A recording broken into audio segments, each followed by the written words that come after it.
acompañando hasta las 22 horas. El otro día hablábamos, pero nos quedaron un montón de dudas, porque para hablar de ciertos temas está bueno poder corrernos un poco de lo político partidario. Me acuerdo que hicimos una nota a un diputado que no me supo decir tanto en relación a la situación laboral. ¿Por qué?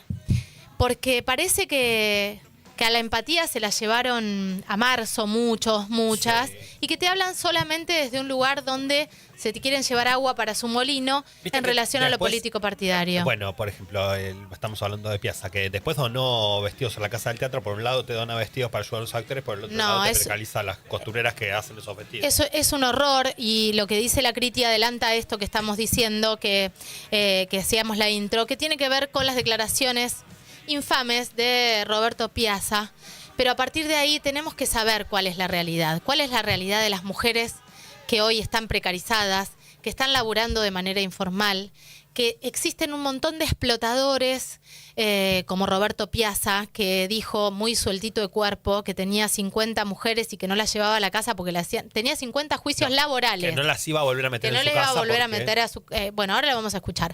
Pero tenemos a Claudia Albornoz, a la Negra Albornoz, en comunicación telefónica, referente de La Poderosa. ¿Cómo estás, Negra? Caro te saluda.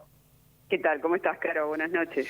Bien, con frío. Ay, con mucho frío. Recién hacíamos nota también porque se está haciendo una olla popular en Once y llevaban 400 viandas y sentían que se iban a quedar recontracortos, ¿no? Una realidad muy jodida, muy jodida.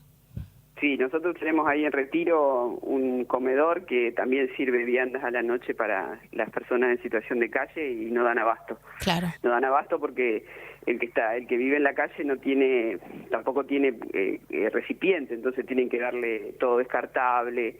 No llevan el tupper que lleva todo el mundo al comedor, así que sí estaban en esa situación porque son más de 200 diarias. Claro, claro. Muy difícil de sostener. Y esto que estás diciendo, viste que hay un montón de detalles que cuando vos lo decís en general, pero no estás en el lugar, ni te imaginás esto, pero se necesitan cosas descartables, se necesitan recipientes. Sí, recipientes y tenedores descartables, porque de esa manera la gente puede comer. Claro, así claro. Que, Mirá, sí, obviamente la situación cuando vos la vivís desde adentro la podés contar de otra manera. Totalmente. Y eso es lo que tratamos de hacer nosotras desde los barrios populares. Totalmente. Y yo quería hablar hoy de la realidad de las mujeres, porque cuando lo escuchamos... ¿Vos lo escuchaste a Roberto Piazza decir la barbaridad que dijo? No lo había escuchado. Bueno, ahora te lo pongo y seguimos hablando, pero escúchalo así lo podemos analizar. Yo tuve que ir sacando modistas o sacándolas de mi casa y trabajando fasón, fuera, en su taller. Para que, si yo la tenía ahí adentro, de repente yo no le podía dar trabajo para qué cosa, porque yo tenía que ponerla en blanco, con todos los registros, con tutti li fiocchi, y de repente, así mismo, teniendo en blanco y todo, me inventaban algún quilombete y yo tenía un juicio laboral. Yo he llegado a tener 50 juicios laborales. Y ¿50? 50. Entré en convocatoria de acreedores. Entonces yo dije, nunca más en mi puta vida voy a tener una mina dentro de mi casa cocinando. Nunca. Entonces, bueno, listo, genial. Margarita... Pará, pero 50 juicios laborales, ¿estaban todas en blanco como tiene que ser? No porque todas. para tener 50 juicios laborales... No todas. Bueno, esta bestialidad dijo muy suelto que también el escenario, el contexto de hoy permite que alguien hable así, ¿no? Sí, las políticas que se están llevando adelante son para que justamente exploten a los más desfavorecidos en este país. O sea, las políticas nacionales son las que permiten una explotación mucho más dura, más intragable, ¿no? Sí. Cuando habla de personas en blanco o en negro, nosotros decimos que lo blanco y lo negro primero tiene que ver con el racismo, ¿no? Las personas son registradas o no registradas, y hay que empezar hay que poner mucha atención en la forma en que que decimos, en que contamos. Y en el trabajo es decente o indecente, o explotado o no explotado, o registrado o no registrado. La verdad que la situación del país, las condiciones que pone Milei en este país son para que justamente la explotación se dé como moneda corriente. las compañeras que trabajan, las que viven en los barrios populares y trabajan afuera, por lo general trabajan en casas de familias. La explotación en las casas, en las personas que trabajan en casas de familia, el mal llamado empleo doméstico, es súper explotado. Claro. Inclusive se hicieron grandes esfuerzos en la Argentina para que las registren. Y así, con un gobierno que daba condiciones para que sean registrados cuando teníamos un Ministerio de las Mujeres, ni siquiera así la registraban. O sea, la explotación en la Argentina se viene profundizando y muchísimo. Por ejemplo, una vecina que sale y va a limpiar la casa de otra persona, por ejemplo, en Santa Fe, yo vivo en Santa Fe, soy también como Piazza, soy santafesina, y le pagan 2.500 pesos la hora. El colectivo en Santa Fe sale 1.400 pesos y no le dan para el colectivo. O sea que la vecina trabaja, si trabaja 3 horas, 2 son destinadas al colectivo y le queda un poquito como para poder comprar la leche. En estas condiciones estamos nosotros viviendo en el país, en condiciones realmente de muchísima explotación, y eso está muy bueno que lo podamos decir.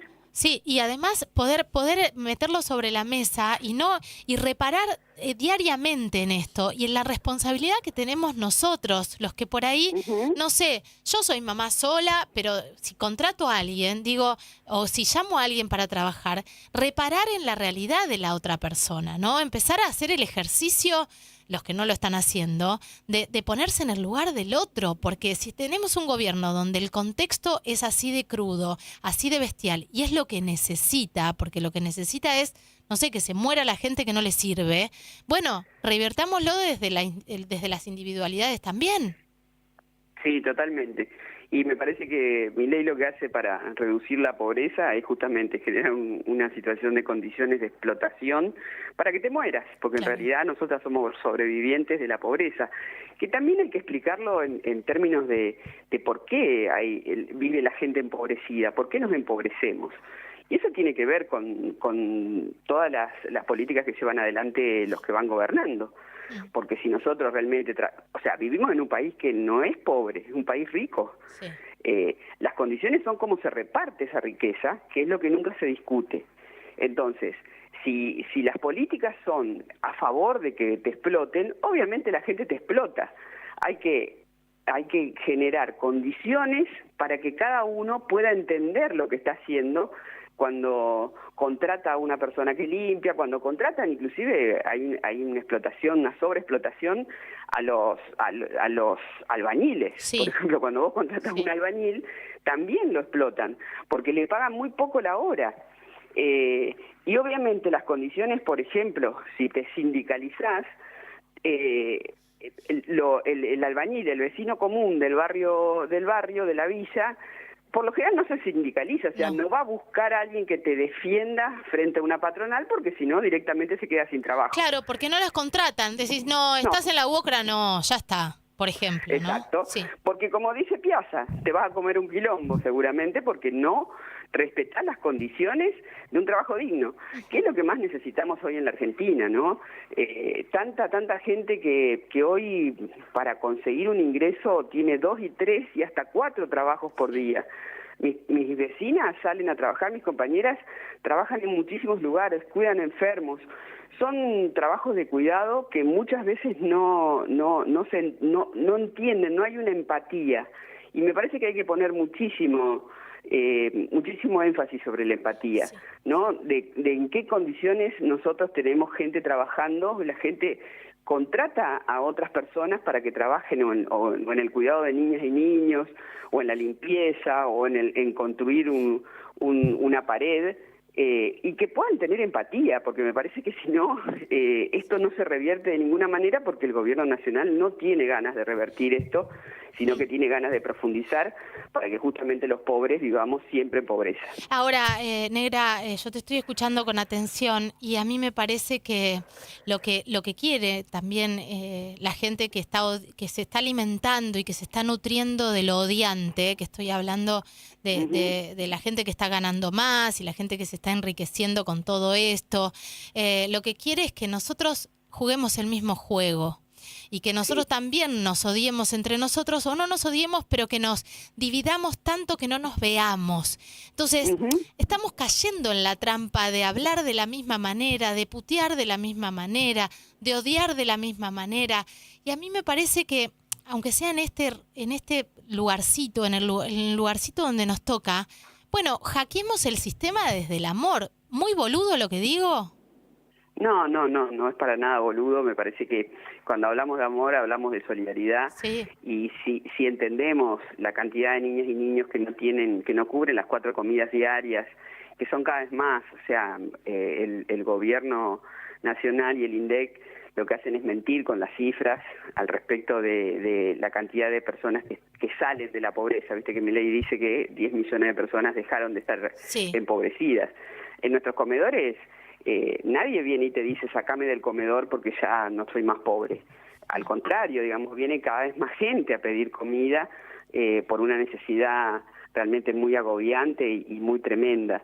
Entonces, esto es claramente mentira y nosotros lo venimos diciendo ya hace rato. Cada vez más gente pide entrar al comedor y nosotros hacemos cada vez más magia para que esa solidaridad llegue, ¿no? Claro. Y también de parte de los privados, porque también hay gente que de forma privada y que no le cuenta a nadie, también contribuye para que esos comedores sigan funcionando, porque si no sería imposible, claro. Porque hay gobiernos provinciales que no te proveen de absolutamente nada, el gobierno nacional dejó de mandar la mercadería. Te iba a preguntar eso. Negra, ¿qué pasó con los galpones, con la comida que estaba en los galpones? No, sigue la comida y siguen ahora la cantidad de frazadas que deberían estar repartiendo, están todavía en esos galpones. No han repartido absolutamente nada y hoy el frío, como te decía, el frío que se siente hoy en todo el país, y también tenemos muchísimas víctimas de ese frío, ¿no? 3 personas ya fallecieron y parecería que, no sé, Milei no entiende nada, parecería que no podemos llegar por ningún lado porque tampoco entiende cuando el Congreso se lo dice, porque veta los proyectos de ley. Y realmente es muy doloroso porque no sabes cuál es el camino, cómo vas a seguir. Por eso me parece que la solidaridad es la que tiene que funcionar fuertemente y que tiene que llegarnos de alguna forma. Totalmente. Cuando vemos, no sé, los cartelitos muchas veces se ven los carteles que piden gente para trabajar en un restaurante, y dice, pero la gente no va. Y la verdad que la gente no va porque no le pagan nada. Claro. Trabajar en un restaurante, participar de la elaboración de una comida en un restaurante, lleva mucho tiempo, como el mismo tiempo que nos lleva a nosotros en los comedores. Y la verdad que te pagan muy poco, no te pagan nada. Claro. Muchas veces es nada más que cambiar el dinero por el transporte, o sea, no hay ningún beneficio en ese tipo de trabajo. Sí, y además también es eso, el costo de dejar cambias la plata y dejas a los pibes solos y corren riesgo. Exacto. Porque las calefacciones, además, las casas o las casillas están mal calefaccionadas y te da miedo dejarlos solos a los pibes y todo el riesgo que, a veces pones eso en la balanza si maternás sola. Totalmente, el riesgo eléctrico que existe en los barrios populares es muy alto, por eso era fundamental la SISU, que es una política que sí funcionó en el gobierno anterior, en el gobierno de Fernández, porque era realmente una secretaría que llevaba adelante obras pequeñas en los barrios populares que las llevaban adelante los mismos vecinos y vecinas, que se organizaban, que se formaban, y que nosotras hicimos un montón de ese tipo de obras en los barrios populares, porque son obras necesarias en donde te hacían todo un cableado, donde tenías la luz eléctrica segura, porque eso lo que evitaba era que se quemen las casillas, que se quemen las casas, y después, bueno, todo es como cuesta arriba, ¿no? Así que me parece que lo que vos decís desde el amor es lo que funciona, porque justamente es la solidaridad la que nos puede salvar en estos momentos, en donde parece que todo viene para atrás. Negra, vos viviste la inundación de Santa Fe, que fue tremenda, y ahora está pasando algo con Bahía Blanca que yo necesito analizarlo con vos. Bahía sufrió una catástrofe tremenda, ya había sufrido unos vientos terribles antes, los granizos, y ahora Milei veta la ley que se sancionó hace poco, que declaraba la emergencia y que tenían que mandar algo de 200.000 millones de pesos para gente que se quedó sin nada. Yo hoy hablaba con una chica, mamá de 2 nenas, que la casa, el cartelito es destrucción total y además perdió el emprendimiento que hacía dentro de la casa, que eran unas cremas y qué sé yo. Pero digo, hay un montón de gente que ahora no va a tener esto. ¿Qué es esto? ¿Cómo se puede analizar? No, por eso no tiene lógica lo que hace Milei, pero tampoco tiene lógica que nosotros sigamos tan tranquilos, ¿no? Yo veía hoy que había movilización, nosotros tenemos asamblea en Bahía y nos van contando las compañeras cómo les cuesta tanto, ¿no? Volver a reconstruir, y yo sé que eso es muy difícil porque lo vivimos en carne propia en Santa Fe en el 2003. Levantar de nuevo tu casa es un infierno. Y realmente me parece que los gobiernos tienen mucha responsabilidad en esto. Por eso vuelvo a decir que si las condiciones no estaban dadas, y muchas veces me invitan a charlar sobre catástrofes y demás, y nosotros decimos que debería haber un fondo nacional, un fondo provincial, en función de salir lo más rápido posible, ¿no? Porque mientras la política discute las formas, mientras discute cómo llega esa ayuda, vos el desastre lo tenés permanente. O sea, dónde vivís, cómo criás a tus hijos mientras ponés tu casa de nuevo en condiciones. Es muy difícil. Y yo pienso hoy en Bahía y en otros lugares en donde las catástrofes también pegan fuerte, catástrofes evitables, digo, ¿no? Porque la falta de obra y todo eso también se tiene que discutir. Sí. Pero un fondo que llegue rápido y que el mismo presidente lo veta, realmente es un horror. Sí. Y lo veta porque dice, ustedes no dicen de dónde va a salir el dinero. Y él gasta enormes fortunas yéndose de viaje a lugares que no le reditúan absolutamente nada al país. Que se mete hoy en la posibilidad de una guerra que nos queda re lejos, y él la trae a nuestro país, porque empieza a hacer declaraciones que son absolutamente nefastas. Sí. Entonces, me parece que este gobierno, que ya no tiene más, no tiene más formas de reinventarse, sino que ya creo que mucha gente le sacó la ficha, que mucha gente ya se da cuenta lo que quiere Milei, que empecemos a reaccionar. Eso me parece que la calle, y eso se ve, porque la calle reacciona todo el tiempo. O sea, vos ves las marchas de jubilados, ves las marchas para que los trabajadores del Garrahan cobren bien, como corresponde, porque ves marchas mañana a la universitaria también en defensa de la universidad pública. O sea, vos ves todo el tiempo la calle cómo dice y cómo late, ¿no? Sí. Y él mira para otro lado. Pero en algún momento va a tener que ver pero ahora todo lo que se viene, y me parece que va a tener que cambiar el rumbo, y también nosotros tenemos la posibilidad a través del voto. Totalmente. Ahora, volviendo a lo de Bahía y a la catástrofe de Bahía y a esta gente que sigue sin casa, también no tienen más fuerza. Yo escuchaba, y también juega la salud mental en esa gente. Sí. Digo, están boyando porque su casa todavía es inhabitable y no saben cuándo van a volver. Y los pibitos y las pibitas van a la escuela y hoy duermen en la casa de una amiga de la madre, mañana duermen en la casa de la madre, y van a esa casa y encuentran la casa hecha un horror. También se juega algo de la crueldad que tiene que ver con desgastar, porque esa gente, ¿con qué fuerza va a salir a la calle? Sí, totalmente, sí. Nuestras compañeras lo dicen absolutamente lo que estás contando vos.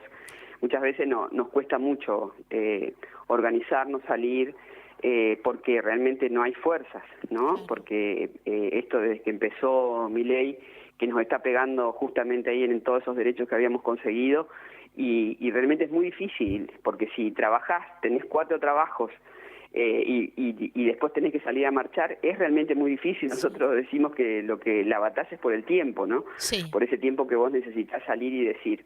Lo bueno de La Poderosa es que tenemos la garganta, y a través de ese medio de comunicación podemos contar lo que nos está pasando y cómo nos está pasando, y seguimos muy cerca a todos los trabajadores y trabajadoras que están peleando por la dignidad, porque eso es lo que se está jugando. Sí. Pero también hay cosas que que te ponen las pilas de nuevo. En Bahía, por ejemplo, nosotros tenemos un vagón. Sí, que está Rocío. Sí, con la Rosy. Sí, una compañera de hierro. que tiene muchísimas dificultades en su vida, pero que ha sabido sacar esa cuota de solidaridad y de lucha, porque también en eso va poder sobrevivir, ¿no? Sí. La sobrevivencia también de su familia. Y ahora están levantando el vagón y le pusieron, le adosaron, digamos, otra estructura como para agrandar el comedor. Y Rocío no solamente piensa en ella, sino en su barrio. Sí. Entonces todo el tiempo estamos hablando y viendo cómo salir adelante. Y lo que vos decías al respecto de la salud mental, que es tan difícil, ¿no? Porque todo el tiempo peleamos y nos levantamos con la fuerza necesaria como para seguir haciéndolo. Pero lo otro es el narcotráfico, ¿no? Y el consumo problemático junto a la salud mental. Sí. Eso es muy difícil. Y en todos los barrios en donde está la Poderosa, realmente peleamos todo el tiempo contra el narcotráfico, contra el narcomenudeo, y es una lucha muy difícil. Cuando el Estado, cuando los gobiernos se retiran de los barrios populares, lo que empieza a primar es el narcotráfico. Y hoy se ve eso de una manera muy tremenda, muy difícil, porque hay familias enteras que hoy están vendiendo porque no tienen otra salida, no tienen otra oportunidad. Entonces, me parece que los gobiernos tienen que ver esto, tienen que entender que al retirarse empieza a funcionar un Estado paralelo, porque también te empiezan a ofrecer, los mismos narcotraficantes te ofrecen comida para los comedores. Claro, o la medicación que necesitas, pero mira la trampa, porque los cagan de hambre, ¿no? Digo, no les pasan la comida, la comida en los galpones. Llega el narcotraficante, llega y le ofrece la comida, los medicamentos, y ese pibito, y esa madre, y ese pibe, y ese padre se ponen a vender porque es lo único que tienen para comer. Entonces después llega el Estado, pero llega el Estado en forma de policía y llega la justicia, y a esos pibes víctimas del sistema, que además el Estado se los dejó servidos al narcotráfico, los meten preso. Entonces, es la teoría del que, bueno, el pobre o termina preso o termina muerto, porque le están poniendo todas las trampas. Sí, eso es como un destino hoy que se ve hoy muy fuerte en la villa. Digamos, los pibes sobre todo son los que están más a expensas del narcomenudeo, y es muy duro, ¿no? Es muy duro verlos porque en realidad se obtiene plata fácil, rápido, pero también se puede perder la vida o pueden terminar presos. Y también el Estado te ofrece la policía, pero la policía también es corrupta, y entonces te va a dejar vender un tiempo y después tiene que meter a alguien porque tiene que justificar que es policía.